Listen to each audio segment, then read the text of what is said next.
Oh, you'll have to tell me if you hear me because I'm air humping. God, I told you that. Is this weird? Like, is this? But I didn't feel like it was weird. This is a moment. This is A big moment. just going to allow it to exist for a second. I'm trying to remember what my sentence was. That's like, also what I'm doing. I'm stalling. I try to give it a sense of occasion, and actually, I just can't remember what I'm saying. Hello and welcome to the very first episode of our brand new podcast, The Unsinkable Ship, with me, AJ Wilson-Taylor. And me, John York. Today, for the first time, we are setting sail on an expedition to further develop the foundations of a unsinkable ship. Can I do that again? It was so close. Fuck. It was so close. It's quite a mouthful. I need a cue card. We could. I do have a way of putting it on the telly. It's fine. It's okay. Okay. Should we try again? Yes. Okay. I was quite happy with mine. Maybe we'll just do a jump cut on that one. We could do. Yeah, we could do. Yeah. I'll do it. I'll be even better this time. Hello and welcome to the very first episode of our brand new podcast, The Unsinkable Ship, with me, AJ Wilson-Taylor. And me, John York. Today, for the very first time, we are setting sail. Fuck off. Oh, I'm so sorry. Do you want me to just do my No, I think we should build it up and make it as excruciating as possible every time. No, but now I'll never be able to do it because it's been a thing. Iceberg, right ahead. The thing is, by the time I actually do it, it'll be the 56th take and I'll be so angry. I'll come out, they'll be like, oh, he doesn't come across very warm. Oh, God, he's really not having a nice time, is he? He looks quite fucked off, actually.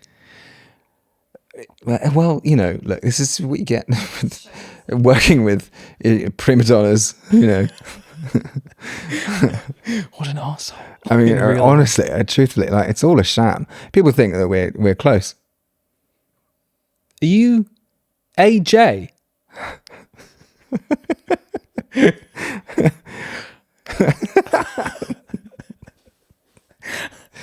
Oh, God. Has that been your name all this long? You've been saying it wrong. It's fine. It's not a J. Okay. It's not Aj. Aj. Yeah. Yeah. Okay. Ready? I think so. If I fuck up, I'm so sorry. That is really fine. Hello and welcome to the very first episode of our brand new podcast, The Unsinkable Ship, with me, AJ Wilson-Taylor. Can you do it again, please? You were jittery during those 5 seconds. This is crazy behavior. I can't. I'm going to throw this camera in the lake.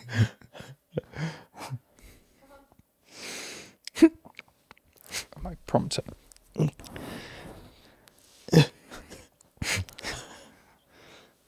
Hang on. Should we put some more money in the meter? You're not recording on film, are you? It's a very expensive shoot, this one. Hello and welcome to the very first episode of our brand new podcast, The Unsinkable Ship, with me, AJ Wilson-Taylor. And me, John York. Today, for the very first time, we set sail on our endeavour to further build the foundations of the unsinkable ship. Friendship. That's cute. That was so good. I mean, If I say so myself, of course. you've been practicing that. I've been practicing it. I mean, yeah. the fact that you were able to deliver that first time, just like it rolled off the tongue. I think I quite like the idea of it because you may know this already. In fact, I'm sure you do. I live in a very big boating area. Yeah. Quite a lot of the chaps that I run into build boats. Are they great friends with each other? With each other, it's hard to tell. They have that sort of attitude of like, because with a certain type of person, the more they're friendly with each other, the more horrific and awful they are to each other and about each other as well. Yeah. We don't do that, you and I. We're actually quite gentle and quite supportive of one another. But even when we first met, it was the first thing that I noticed about you Whether you were very kind. That's nice. I wonder whether or not it could have been interpreted as desperation. I didn't get desperation from you at all. I was thinking about this. So we first came into contact with each other over a podcast. We did. I mean, this Yeah. is how we met. There but was a screen. not in front real of me. life. Yeah. We hadn't met in real life. It was a screen. I'd seen some of your stuff on social media. I saw your Quinn intro video, which was fantastic, by the way. Okay. It was so much better than mine. I felt so self-conscious thinking back to mine because it was so proper. You wore a suit, I did. but you undid the top button. I wanted to be kind of responsible, but a little bit naughty. But that's the impression that it got. One button undone. It was, this guy's been places, but he knows how to, he goes places with a smile on his face. Safe pair of hands, but breaks the rules when it's... Safe pair of hands, knows where the line is, but is going to take you to that line. Maybe just a little bit over it. little toe over the edge. Oh, sign me up. Take me now. I'm glad you liked it. I'd like to. Anyway, so that was my first impression, right? And I liked it very much.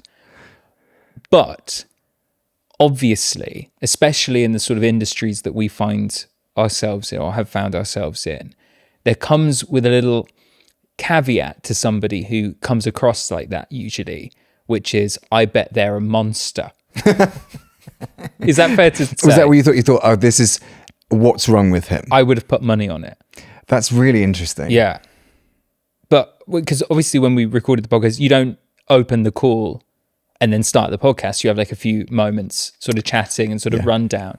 And it's obviously the very first few seconds of that is going to be, you got to sort of take a gentle approach to that because it could be a bit nervous. It could be like you sort of sussing each other out. But the first thing I noticed was that you were very warm, very sort of inviting, and very just sort of, you put me at ease massively. That's nice. Yeah. I do carry into those interactions, those sort of first moments of meeting somebody, like I would say quite a high level of sort of internal anxiety. Like, I want this to go well. Yeah. And it's almost like there's a habit when making a first impression. And I sense that you do a similar thing. It's almost like, is there a way I can throw myself under the bus here to make it okay for us both to just have a bit of a car crash together? And maybe that was it a little bit. I think that's I went to a conference ages ago and it was about confidence. I think I will have told you this before. But the biggest takeaway from that, I'm still a nervous wreck with no confidence in real life. So I didn't really take much in that regard. The thing that I took from that thing was they were talking about making friends. They were talking about first impressions and the impressions that we want people to have of us.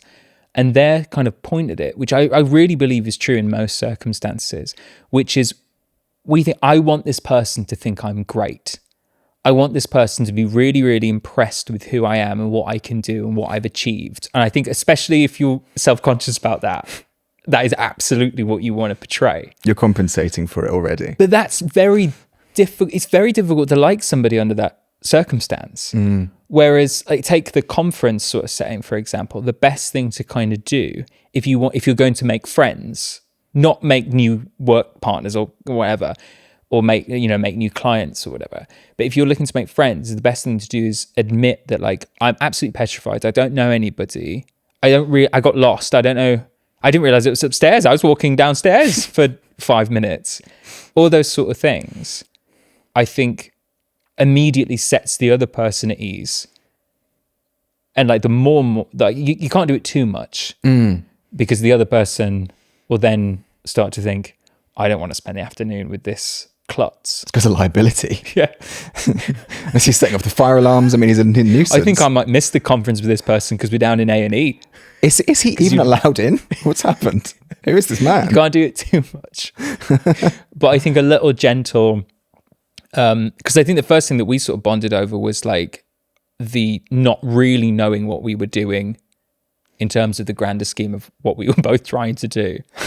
I think that's sort of precisely it though, isn't it? It's that sort of permission to say, look, I don't really know what I'm doing here either. It's okay. Yeah. And because that inevitably what that creates is the unspoken, well, we'll find out together. Yes. And that's a bonding moment for people. Yes. Which is quite comforting in a first impression scenario. Yes. Because if the first thing that you said was, well, I've been doing it for 15 years. End the call. You're like, well, I'm so petrified now that I have to, but then it's also bad for you as well, because you have to keep at that standard. Surely exhausting. Yeah. Whereas if you under promise, over deliver. I've never been guilty of the latter of those two things, unfortunately. No, nor have I. I find the whole thing. I've never over delivered in my life. It's sort of, I come up with big ideas and then stutter through them. That's what basically. But I would say that like the first impressions that you and I made on each other and the opportunities we had to make those first impressions were quite unorthodox. Shall we say? Yes. Because, you know, you invited me onto a podcast, which I was absolutely thrilled by, because I was like, oh God, it's going to be John's podcast. And I too had admired you from a distance when I sort of, you know, started doing the work with Quinn and had seen you. I thought, oh, there's a guy who's probably, if I've got something in common with anyone here, it'll be him. Really? Yeah, what absolutely. Gave you that impression? God, I don't know. I mean, obviously, naturally, the fact that we're both British was like a big differentiator from the beginning, because it was a minority on that platform for sure. But it was clear to me that you had also very recently started your journey through Quinn 2. Yep. And I don't know, I just got a vibe. I got a vibe that maybe it was like we could be mates. So I sort of saw your social media content, and I remember you posted that thing about, you know, there was a bird making a racket, and I was like, yes, I got an excuse to make a stitch on TikTok with him about the fact that I've also got birds in my garden, and I'll make a video about me building a vocal booth. Yeah. So that was sort of my like, yeah, maybe I could try and be friends with him. And you invited me into your podcast, which felt like a massive privilege, because I mean, the people you'd had in your podcast prior to me, they were actual, you know, people worth having on. and then you invited me. I'm like, well, I mean, I'll have a go. So that was quite unusual. But, you know, like I do remember that we spent the time talking on the podcast, and we spoke for a good hour and a half for the podcast. And then we spent probably like 3 hours afterwards just talking. That was it. Talking and realizing that we did have loads in common. Mm-hmm. That's maybe not the most unorthodox thing about our early stages of friendship, though, because essentially we're colleagues and we're getting to know each other, and we're sort of finding, you know, what our experiences are and what we have in common there. I suppose the unorthodox element of it is that we swiftly followed that with the recording of an imagined threesome with a non-existent third person. And I think that was the second time we had a lengthy conversation. It really was basically the second time we'd ever spoken. Was it before or after? I'm pretty sure we did that after the podcast. No. What I mean is before, like, I know we recorded the collab after, but did we chat first, then record? Like, was there a part where we're sort of like, so how's the building of the booth going and blah, blah, blah, blah. Anyway, shall we make love? Yeah, I remember there was some decision about whether or not we would have the ability to see one another. And like I had come up with some technical solution where that was possible, because I you know, I tend to in situations where I feel out of control or anxious like that, inevitably. I mean, bear in mind, it was completely new to, like, I'd never collabed with anyone in my life before. Yeah. So it was the first time I'd ever done that. Yeah. And like also, I'm going to permission to gas you up for a second. You're a person who comes with a long history of audiobook production. Like there's no one I know who has a more seasoned, like clear, like back catalogue of work which qualifies you for this job, like immensely. Like there's no debate in my mind that you belong in this space. I just walked through the door and didn't have a clue what I was doing. So what I tried to do was sort of claw back some sense of like belonging by coming up with some sort of technical solution. So it's like, here's what I bring to the table, sort of vibe. Yeah, it's like, oh, I've solved this problem so that, you know, you and I can communicate more effectively. And they're like, look, I'm clever too, right? I know exactly what you're saying. I do think it's mad, mad of an idea though, because I think specifically with what we're doing, and on the sort of like Quinn platform or just audio erotica specific, I think it's less about, it's all about like attitude, I think, towards the work, which I think there was no question. Well, I think I've learned that now. Yeah.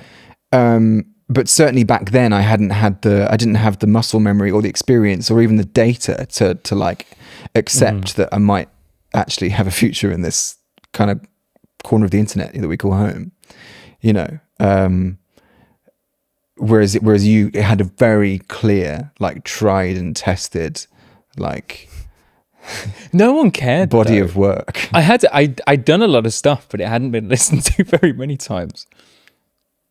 Well, I don't know. I didn't have like, because I felt like I had the recording bit down. Yeah. Which was a big mistake because I didn't.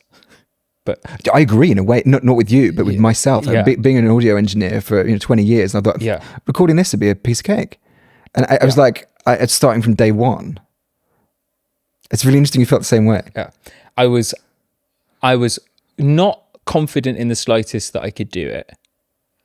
But I thought that, if, I don't know how to say this, wasn't overconfident in the sort of performance aspect of it. But I kind of in a other way was. And that was the thing that sort of, because I thought, well, I've narrated for years. I know I can sort of make those sounds. I know I can do that sort of thing. But I was looking at it completely wrong and I had no idea. Like, it turned out I had no idea what it was. But it was like the bit that I was sort of anxious about was the sort of the me bit that comes with the sort of profile. Right. That was the bit. So really I was confident in the wrong thing. Does that make any sense at all? Would you say it's a similar kind of transition from people who do theatre acting versus like on-screen acting? And it's like, well, I'm an actor, so inevitably I have these skills. Whereas like there is an adjustment period where it's like, no, like it's the same thing, but a very different context. And I think it's a good metaphor. Yeah, maybe an analog. Yeah, it's a good comparison between theatre and screen because I think that's exactly what it was. I was narrating rather than like being. So I was, putting your leg over here on the left now. Right. And that's not getting anybody. Well, I mean, actually, it did. I don't know though. I don't know because I very like as soon as I sort of made that leap. I very quickly started getting comments going like, this is best, like this is the best one yet. Something's happened. What's gone on here?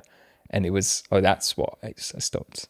I think I even noticed that from my vantage point, where it felt like there was a sort of philosophical shift, or even like a shift in the experience of the listeners, just being like, what's happened here? Yeah. Was it when you, I'm so sorry, I can't remember the name of the audio, but it felt like it was, something to do with like take your trousers off or what was it? It was like I think the idea, the note "take your trousers off." I'm embarrassed. I'm so embarrassed to admit that I would have gone. Yeah, that's great. That's great. Take your trousers off. I think I did take off your dress. That was a recent one though. Okay. No, I mean, it wasn't that. But I do remember sort of observing it from a distance, like. Yeah, like you were unchained from like this, like sort of like untethered from this previous version of the work, and you sort of stepped into this new version of you. And I if I noticed it from where I'm at, and I'll be honest with you, I wasn't paying that much attention. It must have felt seismic from where you were at.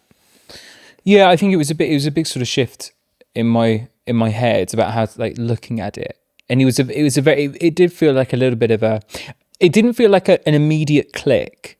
Because I didn't know, because there was a bit of a delay between the work. But then I think sort of reading the sort of feedback from it and the sort of positive feedback about certain bits, I thought, okay, well, I haven't done that before.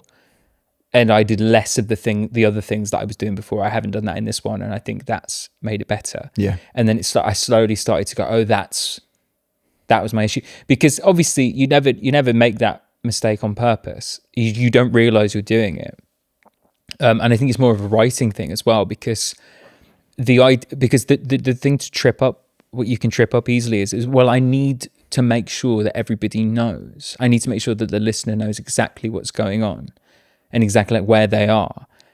And people will disagree with me on this because it's people, have different sort of wishes with that kind of thing. I don't think that part matters as much as people think they do. I agree. It does, because if you over sort of explain it, it sort of gets in the way of your imagination, and it's a little bit like get your left leg in and get your left leg out, and put your right hand here and then you're against the wall and then you sort of here. It is if I was listening to that, I'd be like, hang on a sec. So I'm in a corner. Am I hovering? Right. Like what's kind of going on? And I think I think so. It was that switch of don't do that. Yeah. Give up on the idea of trying to explain everything. So, Yeah, I completely agree with you. It's almost like you can you can do too much expositional work. That's exactly right. And actually you're just getting in the way of the listeners suspending their disbelief. Yeah. The whole time. Yeah. But like I had this impression of you as this very like accomplished person in this world. And I still do, by the way. It's not like I've got to know you and I'm like, well, this guy. I still completely believe that. So it was really, really nice when we did meet through your podcast and then also doing the work together. Those impressions I had of you were confirmed. Like, the production of the podcast was like, oh, this is a guy who's like a professional. He's a thinker. He's inquisitive. He's creative. And then like when we got to inevitably have our imagined threesome, like the next time we spoke with each other, which by the way, what a gear change. Do you know what I mean? Yeah. It also felt like that was just a continuation of the same experience for me. Like, I'm working with somebody who's a professional, who cares, who's interested in the end result, and like actually that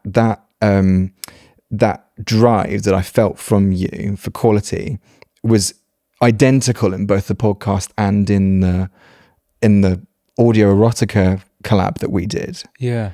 So it didn't feel weird for me that we were basically like having sex into our microphones. Yeah. As effectively like the second time we ever met each other. Well, I remember you saying the phrase, "Oh, you'll have to tell me if you hear me because I'm air humping." God, I told you that. I remember sort of hearing that and then kind of thinking like, is this weird? Like, is this? But I didn't feel like it was weird. Like, and I got it, but I thought it's not a sentence that you hear from people, is it? The reason why that's, this as well, I'm sure you do, because you've been doing this longer than I have.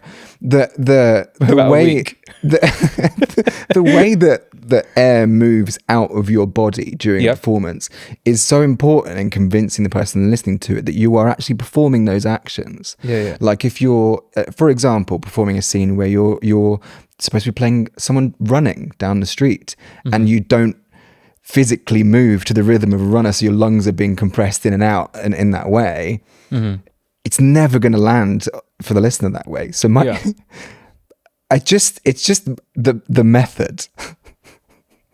Yeah. No one's ever said that to you before or since, I imagine.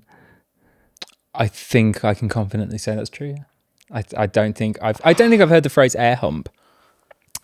Just be grateful that it was air. Yeah, it'd be some Apple products in there. But I don't know. I think, but you need. I get the thing is though, as sort of as funny as that is like a little anecdote and stuff. I respect the, like, if you didn't care, I think that'd be more really, because I care. I'm really caring. Should I not care as much? Am I? I'd start overthinking it from that. Whereas it was like confirmation of, like, I feel like I'm, it was reassuring for me. Well, that's good, because what I wanted to do was, see, as a perpetual overthinker, my brain immediately, before qualifying that with you, like, oh, by the way, if it sounds like I'm humping, it's because I am, but it's just it's just in service of the performance.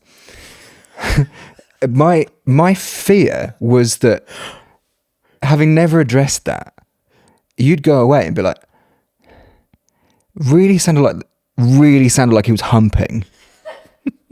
But I'm not sure because one, he cut that video feed straight away at the beginning of the recording. That thing that he set up at the beginning to show up, gone. Yeah. Two, he never mentioned it. He never mentioned so why did it sound like that? And when he turned the video on at the end, his buttons on his shirt were skew whiff. Sweating, Yeah. you know, hair all over the place. Just room trashed. but it is that you know, one, I didn't know you very well, and two, I didn't know the format very well. So like I was confirming with you, look, I'm not a weirdo. I'm not a complete fucking weirdo. Yeah. Two, I almost hoped in a way that when I said it, you'd be like, me too. Ah. You know, because I'd be like, oh, this is like, Yeah. I know what I'm doing, and so does he. I would have been right there with you. I have a squeaky chair. Yeah. So you have to be. And I can't stand up in my booth because it's only Shaw's. Yeah. So unfortunately, but obviously all throughout narrating audiobooks as well, everything is like, you know, Yes. I have to be so still. And in fact, the slightest move, I have to redo the line. So Have you ever thought about just replacing your chair? it's a good idea. I mean, It's a good idea. how many audiobooks have you done now? It's got to be getting on for 275. No, it's over 300. Three- Yeah, it'd be 330 or 3. Yeah, about 330 at the moment. Yeah. My God. Yeah. And all this time, Well, the chair has degraded. too much humping. Too much humping. That's the problem. Yeah. It's seen some action. It doesn't know with my going over, you know, the Christmas periods and then the summer holiday periods. It didn't know whether it's coming or going in Right, terms of what I'm putting it through. Oh God, not another audiobook. Oh, Yeah. God, I can't take it. Oh, It's just honestly just having flashbacks Yeah. from last Christmas. how many advent calendars? So when we had the opportunity to actually meet face to face, really only a couple of months after this. Well, was it? It was in October time. Yeah. And bear in mind, I Yeah. only started on Green at end of June. So like all Yeah, so this it was was pretty compressed into quick, quite yeah. a short period of time. Pretty quick. We'd already been through quite a few things that most friends don't ever do. Threesomes. Right.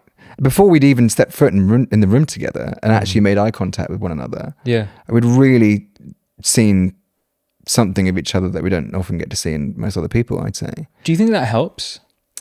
It definitely made me feel like, well, I can say anything at this point because, I mean, I heard what it sounds like when I, you know.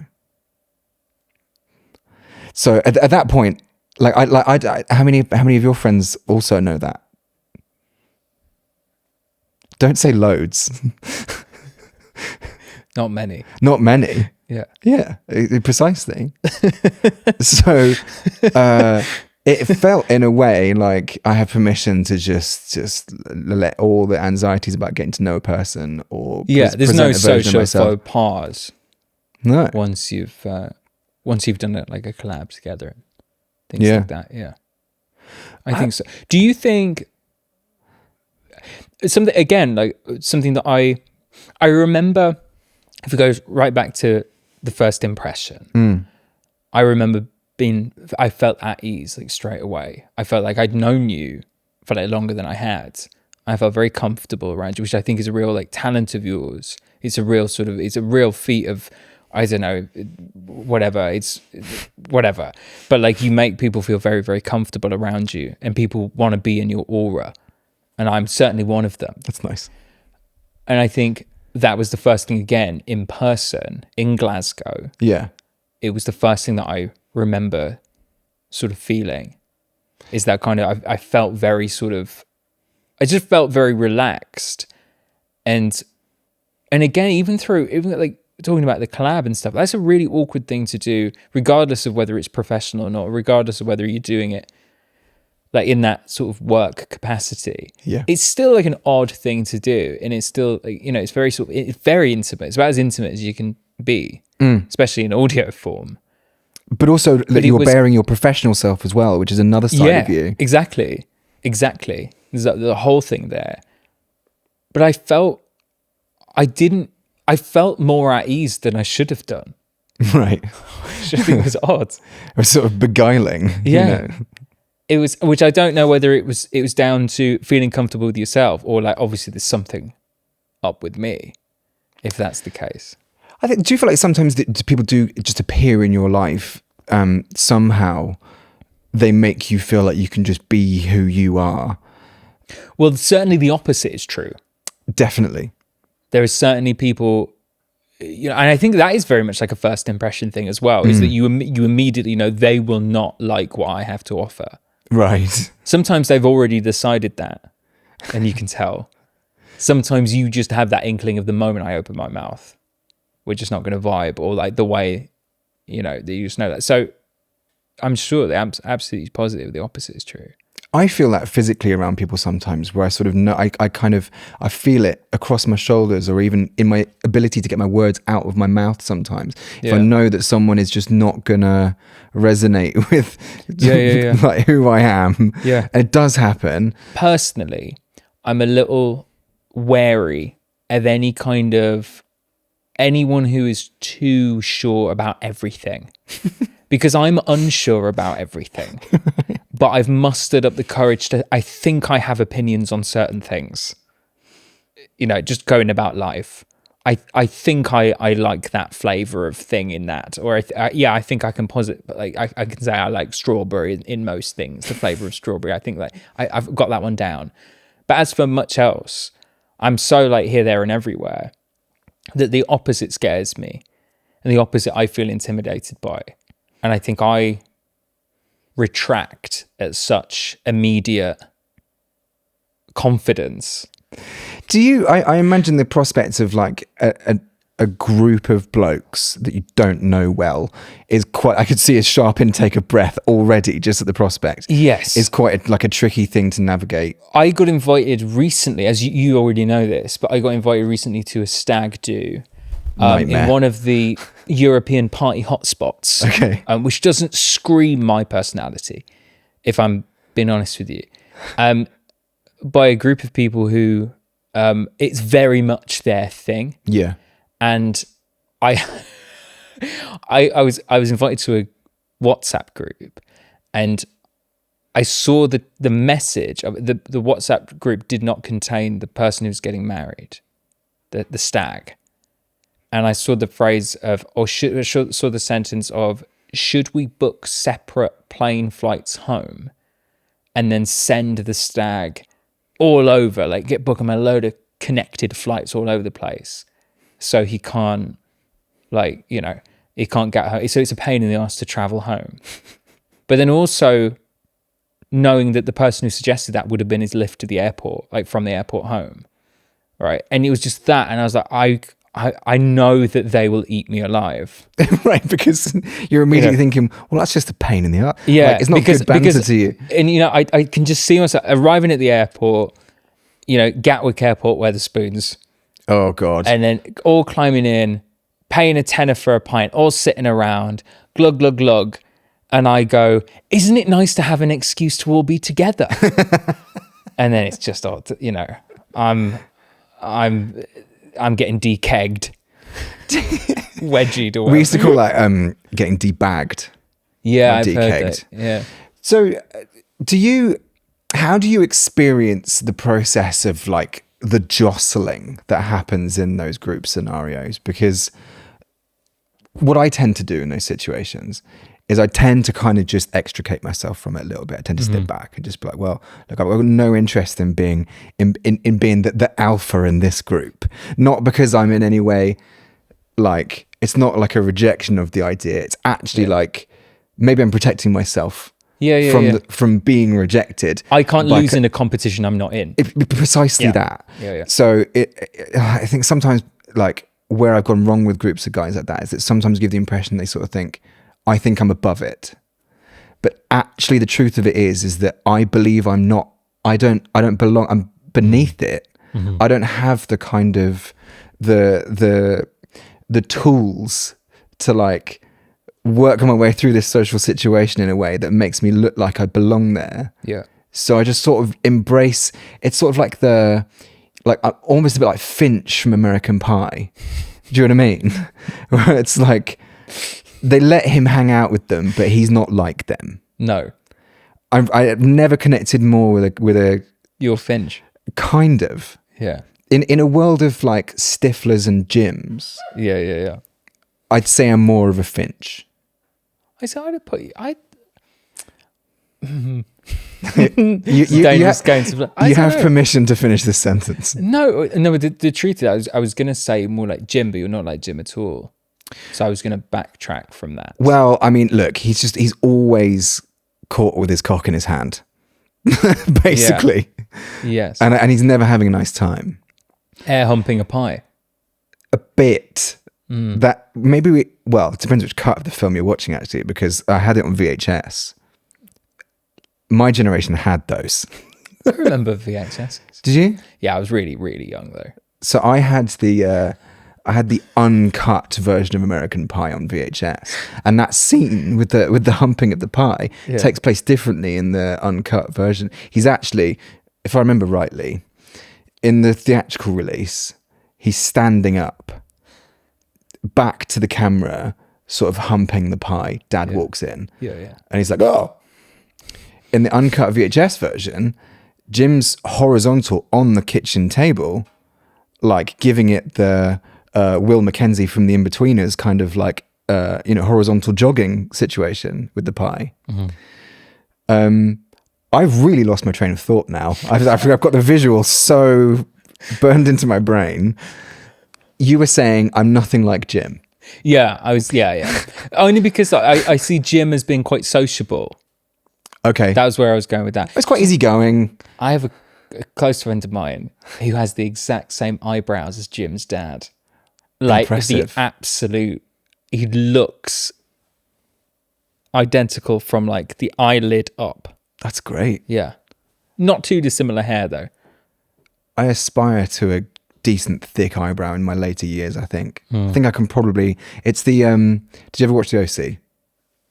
Do you know what it was, sorry? The OC? No, I don't know what that is. We'll put it on later. It's okay. We'll change your life. Yeah. But Sandy Cohen eyebrows. Peter Gallagher is the actor. Maybe you know Peter Gallagher. He's Was he been in? The OC. Is that it? No, he's been in a lot of like movies you might see on Channel 5 in the afternoon. Not. Do you think I'm that sort of Spicy. guy? I'm very specific to say the afternoon, not past 10:30 p.m. on a Friday. Do they still do that? I don't think so. It's a shame. No, you have to go way past the telly shopping channels for anything interesting. Yeah. I tell you, I used to work with a camera operator who was also a camera operator for Babe Station. I don't think you did tell me that, no. He was, I won't say the other place that we worked together on in case he didn't consent for me to say that. He was exactly like you would imagine a camera operator for Babe Station. I have reasonably limited knowledge of what Babe Station looks like. Mm-hmm. But from what I do know is that I don't think there's a lot of camera operating to be done. It's sort of... No, you need someone sort of been there. Sometimes it's a little pan. Okay. Or a little... It's shot exactly like teleshopping, to be fair. Which So like was a very the guy's slow other job. crossfade. Yeah. It was, it's very like... But I mean, mostly sort of... It's held. It's sort of... Not held, sorry. Handheld. So we're really immersive. It's really feeling the action. It's like a World War II film. It's just like the opening of... what's that movie, that Spielberg movie? Saving Private Ryan. That one. Yeah. So the intro to that, camera-wise, it's the same job. It's really visceral and like really puts you there. Yeah. Same amount of shrapnel. I think we might be cutting that.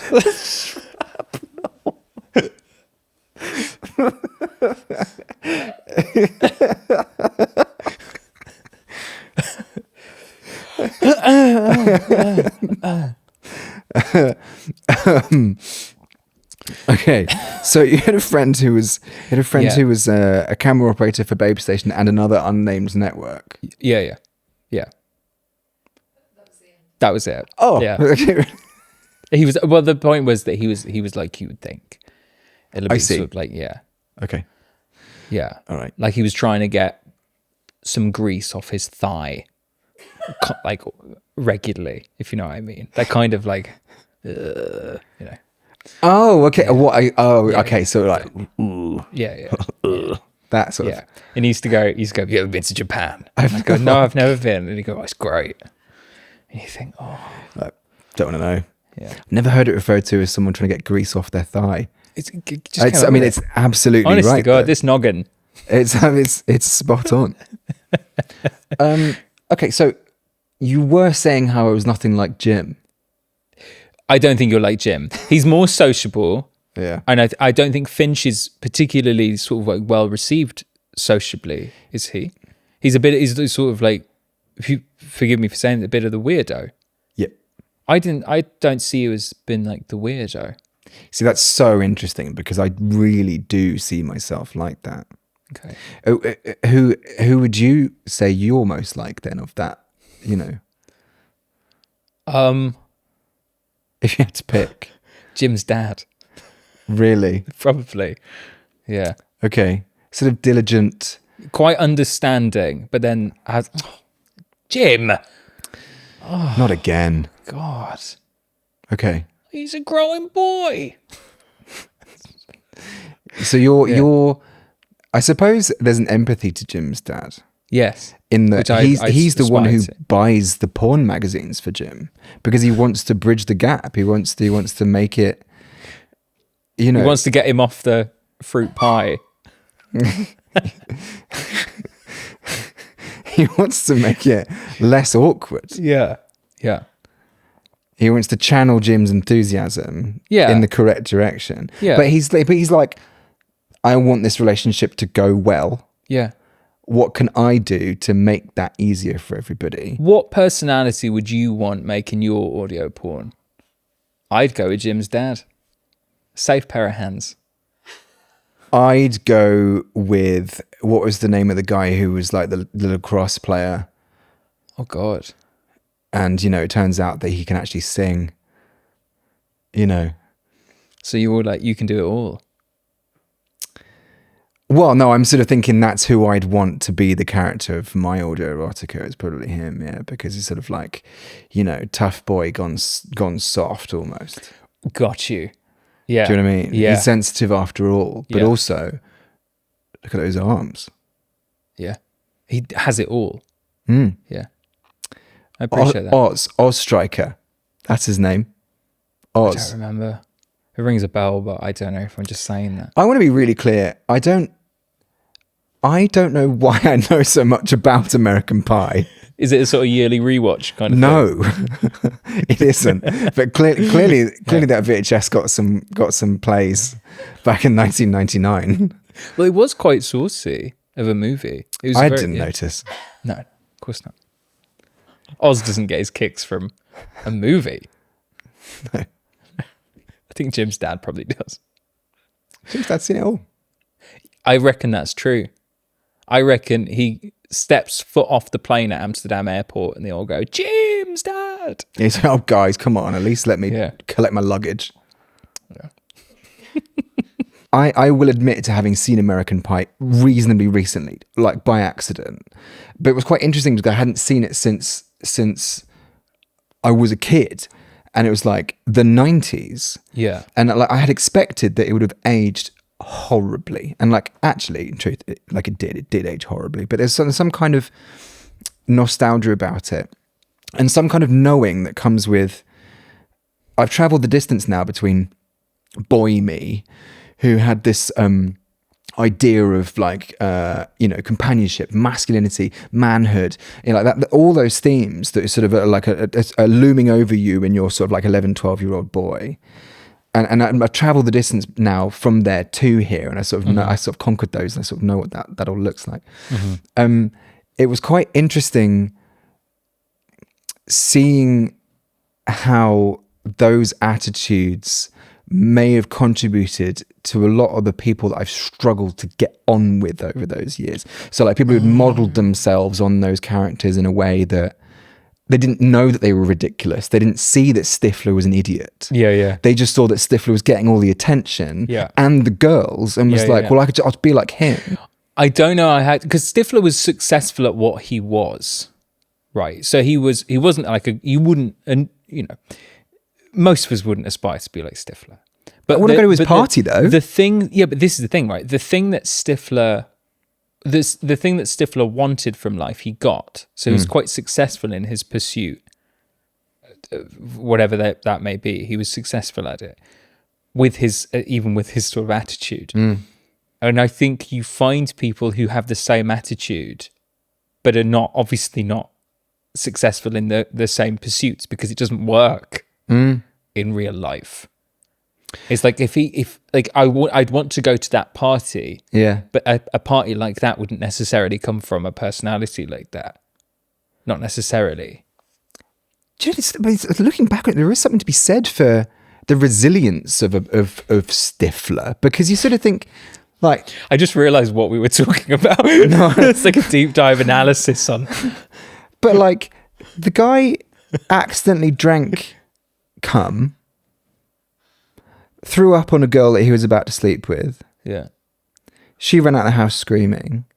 He also then got pissed on from a balcony at another party, and like, his reputation didn't take a hit. You got to have solid, like, no problem. Yeah. Whereas Sherman pissed himself,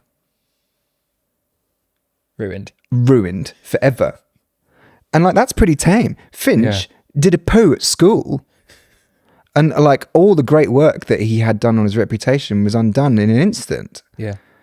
So like, I sit here lamenting the Stiflers of the world, but again, it comes from the fact that it's like, I could never suffer that sort of humiliation and pick myself up and keep going. I'm just not resilient enough to do that. I can't weather it. I'm too sensitive. It'd be wrong of me to say that isn't admirable. It is. And does that strength come from like being oblivious? Like is Stifler self-aware? I suppose is the question that I want to ask. Or is he absolutely playing chess?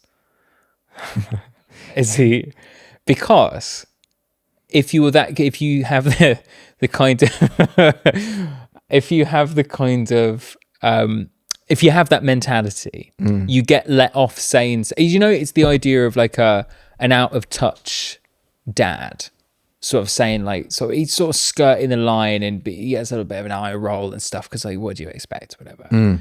But like, you get let off the hook for doing certain things. Just such an enormous amount of leeway. Exactly. So is Stifler somebody who's worked that out and thought, well, if I'm so obnoxiously honest in my pursuits, there is a path to success through that. If I play the fool, am I allowed off the hook? Yeah. Finch did ultimately end up getting the last laugh, didn't he? Yes. And still, Stifler's fine. I mean, Finch literally fucked his mum. I think he was a bit pissed off. I think he was pissed off, but nobody else cared. Yeah. No one was like, ha, Stifler, you suck. Like, Finch fucked him. No one's taking the piss out of, like, do you know what I mean? I do. I don't want to say that there's a real lesson here, in a way. But I do. It's a really bad first impression on Finch, isn't it? Well, Stifler's mum didn't think so. No, granted, it is multi-layered. I just think I don't know if Finch and Stifler have an unsinkable ship. No. No, they don't. That's all we've got time for in today's episode of The Unsinkable Ship. Thank you so much for being here with us. I'm AJ Wilson-Taylor. I'm John York, and thank you very much for watching. Bye. Do that.